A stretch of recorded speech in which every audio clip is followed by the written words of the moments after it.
Bismillahirrahmanirrahim. Bapak Ibu menghadiri majlis tempat belajar ilmu. Selepas majlis anda kembali, anda membawa hidayah irsyad. Bisa anda menyampaikan kepada keluarga yang tidak sempat hadir. Dan alhamdulillah, dengan teknologi sekarang kita bisa berdakwah. Tidak harus kita memiliki ilmu yang banyak untuk berdakwah. Satu kebaikan yang kita pelajari, sampaikan kepada yang lain. Kalau kita belum sempurna mengamalkannya, barangkali yang kita sudah sampaikan, orang lain bisa mengamalkan lebih baik daripada diri kita, kita mendapatkan pahala yang sempurna. Oleh karena itu, buat apa kita berdakwah menyampaikan? Dan saya meyakinkan, ketika saya menyampaikan sesuatu, bukan karena saya lebih baik daripada Bapak Ibu, tapi saya berharap dari Allah, ya Allah, apa yang saya sampaikan, barangkali ada di antara jamaah yang bisa mengambil dan menjadi lebih baik daripada saya. Itulah yang saya ingin mendapatkan pahalanya. Oleh karena itu, ketika kita menyampaikan, jangan ada yang merasa diri, aku belum ustaz, aku belum berilmu, aku belum fantas, masih banyak kekurangan, dosa saya masih banyak. Ya, semua kita berdosa. Siapa yang tidak berdosa? Coba sebutin manusia yang tidak berdosa. Hanya Nabi dan Rasul yang Allah selamatkan dan lindungi mereka. Selain itu, semuanya berdosa. Sahabat Rasulullah SAW pernah berdosa, dan semua ulama berdosa.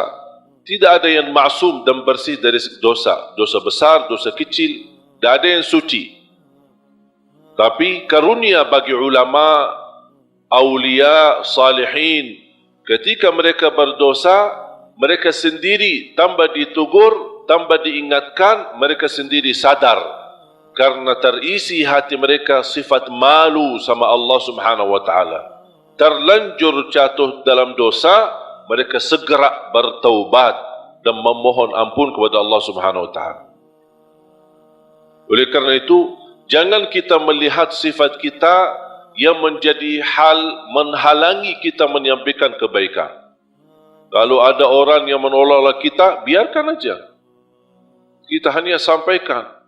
Dan apa yang kita jalani lillahi ta'ala. Kalau memang lillahi ta'ala, jangan melihat nilai manusia. Ingat itu. Apapun yang anda lakukan lillahi ta'ala, jangan melihat apa kata manusia. Tolong hafal itu.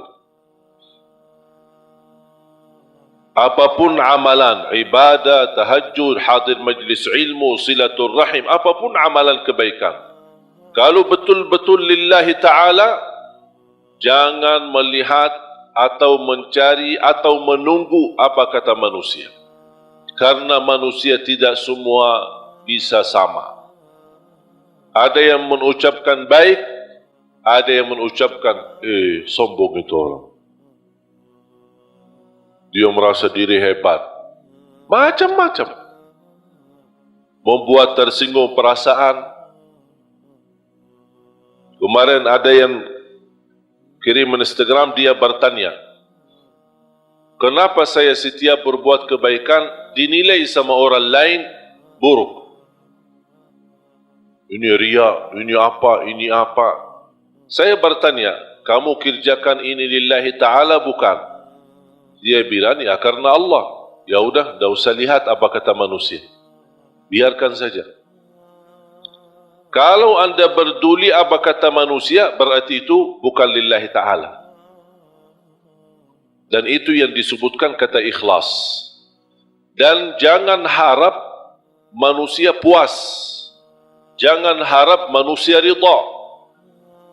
Kita berdakwah, tidak semua orang suka dengan dakwah kita. Ada yang suka, ada yang tidak suka. Apapun alasannya, biarpun tanpa alasan, dalam hati tidak suka. Masa saya mau maksa-maksa dia harus suka? atau saya berdebat, kenapa kamu tidak suka dengan dakwah saya? Apapun alasannya, terserah. Itu pilihan dia. Kenapa aku yang pusing? Kalau dia milih suka atau tidak suka. Makanya yang kita harus menjadi target buat kita adalah semata-mata apa yang kita kerjakan lillahi ta'ala. Sungguh, kalau kita fokus seperti ini, insya-Allah tenang hati kita. Apa yang diucapkan oleh orang, kita tidak pedulikan. Mau dia tetangga, mau dia sahabat, mau dia kerabat, tidak usah diperdulikan. Bahkan apa yang diucapkan oleh manusia, apalagi yang membuat perasaan kita tersinggung, jadikan teguran buat kita. Barangkali saya belum sempurna, barangkali saya belum baik, barangkali ada yang kurang. Udah menjadi pelajaran buat kita. Saya punya doa. Saya suka ketika mendengar berita ada orang koreksi saya atau menurani atau menyebutkan kata-kata yang kurang baik. Berhati-hatilah sama Syekh Ali Jabir atau apalah gitu. Begitu saya mendengar berita, saya suka mengucapkan satu doa. Ya Allah, kalau perkataan dia benar terhadap saya, ampunilah saya. Kalau perkataan dia tidak benar, ampunilah dia. Sudah selesai. Karena orang yang mengucapkan sesuatu pasti salah satu, benar atau salah.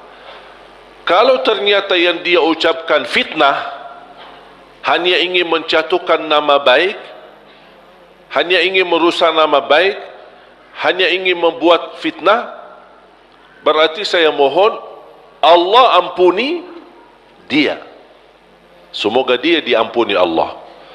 Tapi kalau apa yang dia ucapkan, oh ternyata benar, walaupun seberapa persen, oh benar, bagi saya ini menjadi pelajaran supaya saya lebih berhati-hati, lebih tambah ilmu, lebih mendalami agama, kemudian dan juga memohon ampun kepada Allah Subhanahu wa taala. Karena kita tidak maksum. Faham jamaah sekalian? Jadi tenang hatinya. Dengan ucapan orang yang jauh-jauh, malah kita yang pusing. Yang jauh biarkan jauh. Dan kita harus mengetahui irda'un nasi ghayatul la tudrak. Mencari ridha manusia itu sesuatu yang susah didapatkan. Susah. Tapi kita hidup di tengah manusia, bersabarlah menghadapi segala urusan, menghadapi segala tantangan. Man ardallah bisakhatin nas, ardallah radiyallahu anhu wa arda anhu nas. Barang siapa yang mencari ridha Allah, walaupun manusia tidak suka, Allah akan ridha terhadapnya dan Allah jadikan manusia ridha. Wa man ardan nas bisakhatillah, sakhitallahu an wa askhata anhu nas atau askhata alaihi nas. Dan barang siapa yang mengharapkan ridha manusia dengan kemurkaan Allah, ada orang yang na'udzubillah, dia lebih peduli manusia daripada Allah. Yang penting manusia suka, yang penting orangnya senang. Kalau Allah, dia tidak peduli. Apa yang akan terjadi, kata Rasulullah SAW, akan Allah murka terhadap dia dan Allah akan jadikan manusia tidak akan ridha terhadapnya. Berarti kuncinya di siapa? Di tangan Allah. Kembali kepada Allah Subhanahu wa taala. Makanya jemaah sekalian, ada satu ibadah bagi saya pribadi seindah ibadah. indah ibadah, nikmat. Bahkan Rasulullah SAW sebutkan senjata bagi orang mukmin ibadah tersebut. Senjata. Doa. Seindah ibadah bagi saya adalah doa. Bahkan orang yang tidak selalu berkenan berdoa kepada Allah, orang itu sombong.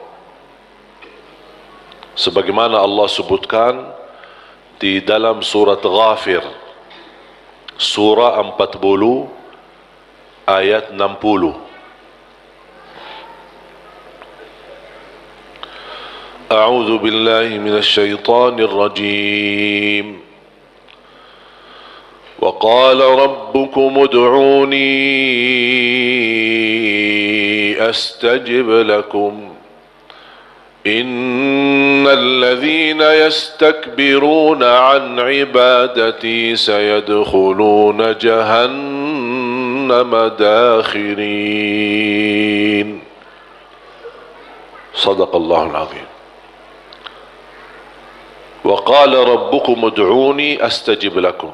Allah memerintahkan kalian untuk berdoa kepadaku, kata Allah, aku akan ijabah. Berarti kalau kita doa, berarti itu kan perintah. Ud'uni, perintah. Allah mengajak kita, memerintahkan kita berdoa. Dan Allah juga menjanjikan, astajib lakum, aku akan ijabah. Saya mengambil kesimpulan dari ayat ini, dan ada ayat yang lain. Saya suka berdoa seperti ini. Ya Allah, aku berdoa memohon kepadamu sesuai perintahmu. Sesuai perintahmu. Karena yang memerintahkan kita doa siapa? Allah. Ya Allah, aku berdoa memohon kepadamu atas perintahmu. Ya Allah, aku mohon diijabah sesuai janjianmu. Bisa enggak hafal doa ini? Nah, ini doa saya. Bisa? Itu kalau bahasa Arab namanya ta'wilul Quran. Namanya ta'wil Al-Quran. Mengambil ayat, memahami ayat tersebut dan bisa mengeluarkan doa dari makna daripada ayat itu. Allah memerintahkan kita berdoa dan Allah janji akan terima. Ya Allah, aku berdoa sesuai perintahmu. Karena Allah memerintahkan saya berdoa, aku berdoa. Tapi aku mohon diijabah sesuai janjianmu. Karena sungguh innallaha la yukhliful mi'ad. Allah tidak mengingkari janji. Sebenarnya mengucapkan doa atau melafazkan doa itu kembali kepada kemampuan kita masing-masing. Tidak harus sesuai kata yang saya sampaikan, tapi yang saya harap Bapak Ibu fahami apa yang saya makna, apa yang saya maksud dan ucapkan. Bisa Anda membuat ucapan sendiri yang bisa menjadi tanda hubungan Anda sama Allah Subhanahu wa taala. Karena doa adalah hubungan hamba sama Allah.